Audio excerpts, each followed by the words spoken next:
My YouTube channel grow together. आज की इस वीडियो में हम मानव शरीर रचना और शारीरिक क्रिया विज्ञान के बारे में कुछ एक पॉइंट डिस्कस करने जा रहे हैं। मैं जो इम्पोर्टेंट पॉइंट है वो डिस्कस करूँगी आप लोगों के साथ। कुछ एक पॉइंट अगर हम मिस कर देते हैं तो हम क्वेश्चंस के साथ उनको कवर अप करने की कोशिश करेंगे, ठीक है। तो फर्स्ट आपका जो आता है वो है आपका पाचन तंत्र, ठीक है। इसमें क्या होता है कि ये एक बहुत बड़ा सिस्टम है ना।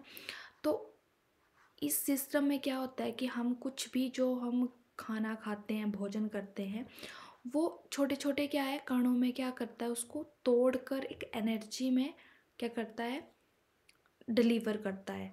हम कुछ भी कार्य करते हैं, कुछ भी हमें कुछ एनर्जेटिक काम करना होता है, तो हम अगर हमारे पास एनर्जी नहीं होती है तो हम उस काम को अच्छे से नहीं कर पाते, क्योंकि किस जो एनर्जेटिक काम है वो कैसे होता है, वो शरीर का जो हमारा पाचन तंत्र है, वो सिस्टम है, वो उसको एनर्जी में कन्वर्ट करता है और वो एनर्जी हम सर्वाइवल के लिए हम यूज़ करते हैं, ठीक है। तो ये काम हमारे मुंह से ही स्टार्ट हो जाता है, अपने हम माउथ से स्टार्ट होता है, और जो हमारा एनस से हमारा जो वेस्टेज है वो निकलता है, ठीक है। सॉरी। तो इसमें कोई एक स्पेसिफिक हमारे बॉडी का कोई एक स्पेसिफिक पार्ट ही रिस्पॉन्सिबल नहीं है।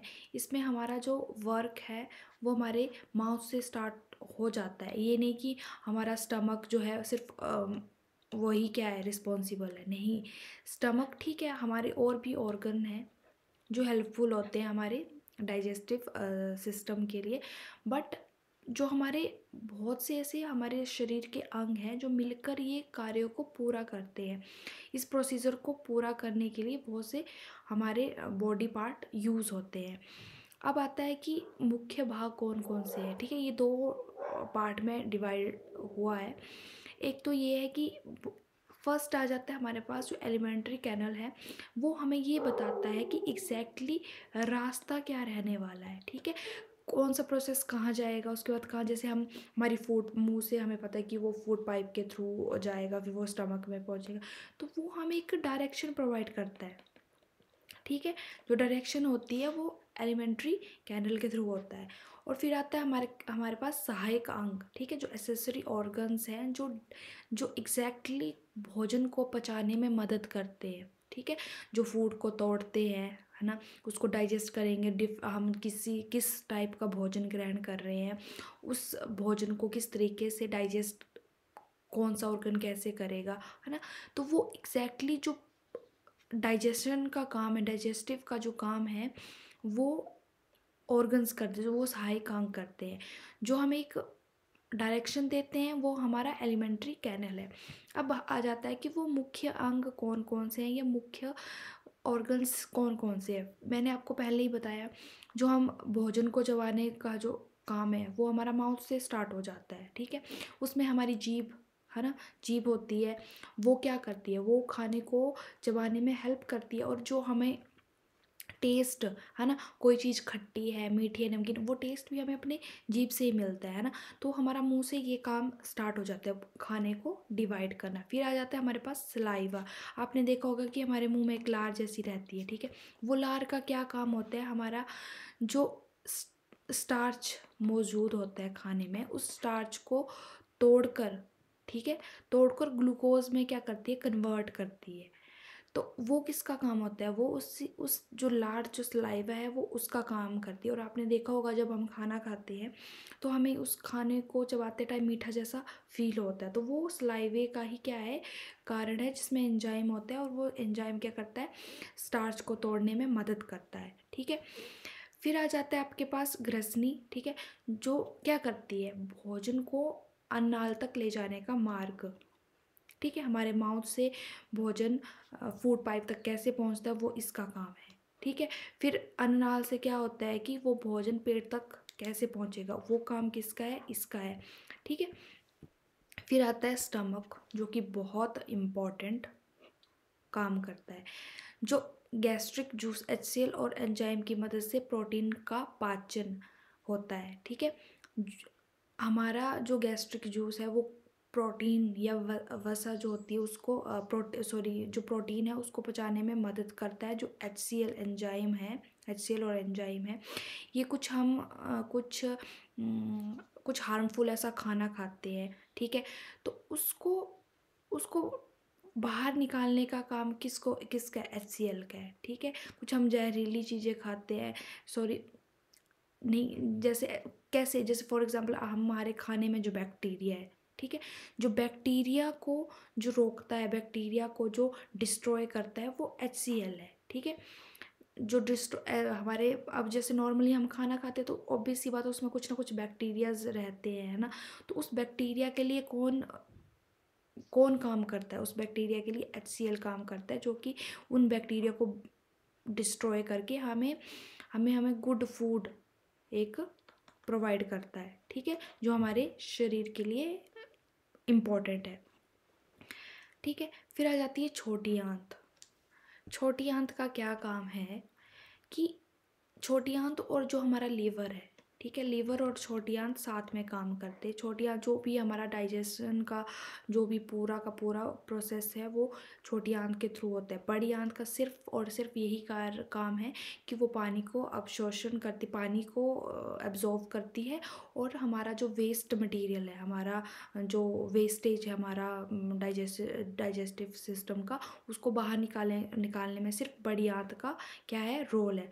छोटी आंत का क्या काम है कि वो कार्बोहाइड्रेट, प्रोटीन और वसा का पाचन किस में होता है, छोटी आंत में ही होता है। यहाँ से आपका आपका वसा और जो प्रोटीन है वहाँ उसको पचाने का प्रोसेस शुरू हो जाता है। फिर क्या होता है कि जैसे ये स्टार्ट हो जाता है तो हमारे शरीर से एक एक उसको एक डाइजेस्टिव जूस बनता है। वो कौन करता है, वो लीवर बनाता है। जिससे क्या होता है, उसके थ्रू हमारा हम जो ऑयली चीज़ें खाते हैं या कुछ हैवी खा लेते हैं तो उसको पचाने में वो हेल्प करता है, ठीक है। लीवर और जो छोटी आंत है उनका काम साथ साथ में ही स्टार्ट होता है। तो अब लीवर क्या है, जिसको हम यकृत बोलते हैं, जो मानव शरीर की सबसे बड़ी ग्रंथि है, ठीक है। ये क्वेश्चन आपसे पूछा जा सकता है कि मानव शरीर की सबसे बड़ी ग्रंथि कौन है, वो है आपका लीवर। ये चयापचय, जो मेटाबॉलिज्म है और डिटॉक्सिफिकेशन के लिए जिम्मेदार है। मेटाबॉलिज्म मींस जो आप फैट से युक्त जो फैट जिस भोजन में फैट होता है वो उस चीज़ों को अगर आप उसको भोजन में लेते तो उसको पचाने के लिए लीवर हेल्पफुल मतलब रहता है, ऑर्गन है एक, वो आपको हेल्प करता है। डिटॉक्सिफिकेशन मीन्स क्या है, कुछ आप जहरीली चीज़ों का मतलब ग्रहण करते हो, कुछ की जहरीली चीज़, जैसे आपने कोई लोग हैं जो ड्रिंक करते हैं, दवाइयाँ ज़्यादा खाते हैं, कुछ इस तरीके के, है ना। तो उसको शरीर से बाहर निकालने का काम भी कौन करता है, लीवर करता है, ठीक है। इसका वेट कितना है, 1.2 से 1.5 किलोग्राम, ठीक है। ये क्वेश्चन आपसे पूछा जा सकता है, और ये पेट के दाहिनी ऊपरी हिस्से में स्थित होता है, ठीक है। ये बेसिक सी चीज़ें, एक तो इसका वेट और इसका एग्जैक्टली वर्क क्या है, ये दो चीज़ें लीवर की इम्पॉर्टेंट है। फिर आ जाता है दूसरा, जो भी ह्यूमन बीइंग में जो इम्पोर्टेंट सिस्टम है वो है आपका सर्कुलेटरी सिस्टम, परिसंचरण तंत्र। इसमें क्या होता है कि इस सिस्टम में जो रक्त, ऑक्सीजन और पोषक तत्व और हार्मोन को शरीर के भिन्न भिन्न भागों तक पहुंचाने का काम करता है ये सिस्टम, ठीक है। हमें हमारे बॉडी के लिए सारी चीज़ें इंपॉर्टेंट है, ऑक्सीजन भी, कुछ प्रोटीन भी, है ना, ताकि हमें प्रॉपर एनर्जी मिल पाए, है ना। तो ये सारा का सारा काम कौन करता है, ये किसके थ्रू होता है, उसको हम बोलते हैं सर्कुलेटरी सिस्टम, ठीक है। तो अब इसके इम्पॉर्टेंट कंपोनेंट कौन कौन से होते हैं, हार्ट इम्पॉर्टेंट है, ब्लड वेसल्स और ब्लड, रक्त वाहिकाएं और आपका रक्त जो है। अब हार्ट क्या है, हार्ट एक आपका मांसपेशीय अंग है। इम्पॉर्टेंट क्वेश्चन बनता है, ठीक है, यहाँ से कि आपका हार्ट जो एक मांसपेशीय अंग है जो छाती के बीच और बाईं ओर स्थित रहता है। ये ऑब्वियस एक स्टेटमेंट है, ये जो हम सबको पता है। और इसका वजन, इम्पॉर्टेंट स्टेटमेंट है कि 250 से 350 ग्राम के बीच में रहता है ना। और इसका जो स्ट्रक्चर है, इसमें आपके 4 चैम्बर्स होते हैं, ठीक है।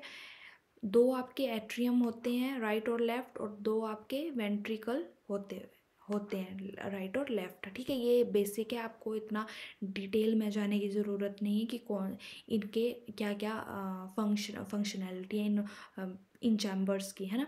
सिर्फ इतना पता होना चाहिए कि आपके 4 चैम्बर्स हैं और दो एट्रियम हैं और दो आपके वेंट्रिकल हैं। ठीक है, अब आता है दूसरा, रक्त वाहिकाएं जो हैं आपकी, वो क्या करती हैं। ये हमारे शरीर में विभिन्न हिस्सों तक रक्त को पहुंचाने का काम करती है ना। इसके भी 3 प्रकार हैं, रक्त ब्लड वेसल्स भी 3 टाइप्स की हैं आपकी। ठीक है, रक्त वाहिकाएं, एक फर्स्ट है आपका धमनियाँ। इसका क्या काम है, ये ऑक्सीजन युक्त रक्त को हृदय से शरीर के अंगों तक ले जाती है। हमारे हार्ट से बॉडी के डिफरेंट पार्ट तक पहुंचाने का काम किसका है, इसका है। ठीक है, जो धमनियाँ होती है वो ये काम करती हैं, बॉडी तक पहुंचाने का किसका काम है, वो इसका काम है। भोजन के बाद पाचन के लिए ऑक्सीजन युक्त रक्त पेट तक ले जाना, है ना। हार्ट से पूरे शरीर तक जो ब्लड पहुंचाती है ऑक्सीजन से युक्त, मतलब जिसमें बहुत भरपूर मात्रा में ऑक्सीजन होती है, वो धमनियाँ करती हैं। फिर आती है शिराएं, वो क्या करती हैं कि जब हमारे शरीर में रक्त में ऑक्सीजन की थोड़ी सी कमी हो जाती है ना, और रक्त में ऑक्सीजन की कमी को पूरी बॉडी से रक्त को हार्ट की ओर ले जाती है ना, हार्ट तक पहुंचाती, पूरे शरीर का जो ऑक्सीजन रहित आपका ब्लड है उसको हार्ट तक पहुंचाती है। और इसकी दीवारें पतली होती हैं और जो रक्त को विपरीत दिशा में जाने से रोकते हैं। ठीक है, ये पैरों से हृदय तक रक्त लाना किसका काम है, शिराएं जो है ना, वेन्स जो होती हैं। फिर आती हैं कोशिकाएं, ये धमनियां और शिराओं को आपस में जोड़ती हैं, है ना। जो उनको जोड़ने का काम करती हैं वो आपकी हैं कोशिकाएं। ये बहुत पतली होती हैं और गैस, पोषक तत्व और अपशिष्ट का आदान प्रदान करती है।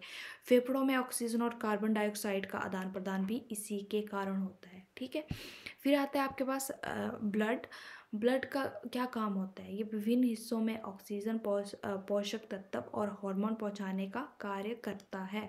इसके मुख्य घटक क्या है, आपका लाल रक्त कण, रेड ब्लड सेल्स, जो कि हीमोग्लोबिन युक्त होती हैं। इसमें बहुत सारा हीमोग्लोबिन होता है और जो ऑक्सीजन को इकट्ठा करता है। ठीक है, ये फेफड़ों में ऑक्सीजन लेकर शरीरों के अंगों तक पहुंचाते हैं। ठीक है, फेफड़ों से ऑक्सीजन लेकर शरीरों के हर एक पोर्शन तक क्या करती है, पहुंचाती है, जो रेड ब्लड सेल्स होती हैं। और जो वाइट ब्लड सेल्स होती हैं उनका क्या होता है, जो बैक्टीरिया और वायरस से हमारी भी रक्षा करते हैं, है ना। जो रोग से लड़ने के लिए हेल्पफुल होती हैं वो वाइट ब्लड सेल्स होते हैं। तो ये बेसिक्स से पॉइंट्स हैं। ठीक है, तो ये आपको पता होना चाहिए कि रेड ब्लड का सेल्स का क्या काम है और वाइट ब्लड सेल्स का क्या काम है। फिर आते हैं आपके प्लेटलेट्स। ठीक है, ये रक्त का थक्का जमाने में, ठीक है, और इसमें कौन सा विटामिन काम करता है आपका, वो विटामिन के काम करता है। ठीक है, तो इसमें जो रक्त का थक्का जमाने में जो आपकी सेल्स हेल्पफुल होती हैं वो प्लेटलेट्स होती हैं, जो चोट लगने पर खून को बंद करने में, है ना, बहने से रोकने का काम करते हैं। फिर आता है प्लाज्मा। प्लाज्मा क्या होता है, जो रक्त का जो लिक्विड, जो तरल एक भाग होता है, ठीक है, जिसमें पानी, ग्लूकोज, हार्मोन्स और अपशिष्ट पदार्थ होते हैं। ठीक है, तो ये भी आपसे क्वेश्चन पूछा जाता है कि प्लाज्मा में क्या क्या चीज़ें होती हैं। तो ये एक तरल, एक लिक्विड सा एक आपका एक भाग है जिसमें पानी भी है, ग्लूकोज भी है और हार्मोन और भी अपशिष्ट पदार्थ इसमें होते हैं। ठीक है, मैंने ज़्यादा से ज़्यादा पॉइंट्स को कवर करने की कोशिश की है ताकि आपके एग्ज़ाम में क्वेश्चन ज़्यादा से ज़्यादा इसी पोर्शन से बनते हैं। अगर मुझे लगेगा कि कुछ एक पॉइंट यहाँ से मिस हो चुके हैं या मेरे से नहीं कवर हो पाए हैं तो मैं नेक्स्ट वीडियो में उसको कवर आपको क्वेश्चंस के थ्रू करवाऊंगी। ठीक है, हमारा साइंस का जो पोर्शन है वो 1 या 2 वीडियो में ख़त्म होने वाला है। उसके बाद हम क्या करेंगे, हम साइंस की एक क्वेश्चन सीरीज़ लेके आएंगे ताकि आपकी जो कॉन्सेप्ट के क्लियरेंस के बाद आपको उनके क्वेश्चंस किस टाइप के बनते हैं आपकी एक अच्छी प्रैक्टिस हो जाए। तो इसके लिए हमें क्या करना पड़ेगा, कुछ एक वीडियोस हम क्वेश्चन बेस्ड लेके आएंगे। उसके बाद देखेंगे कि हमें हाँ मैथ्स का पोर्शन हमें स्टार्ट करना है या हम जीके को लेके चलेंगे। ठीक है, ये दो पोर्शन हम और कवर करेंगे। उसके बाद आपका ऑलमोस्ट जो सिलेबस है एचपी पुलिस कांस्टेबल का वो कंप्लीट हो जाएगा। ठीक है, तो आज की वीडियो के लिए इतना ही। प्लीज़ मेरे चैनल को सब्सक्राइब कीजिए और इस वीडियो को हो सके जितना आप शेयर कीजिए और लाइक कीजिए। Thank you.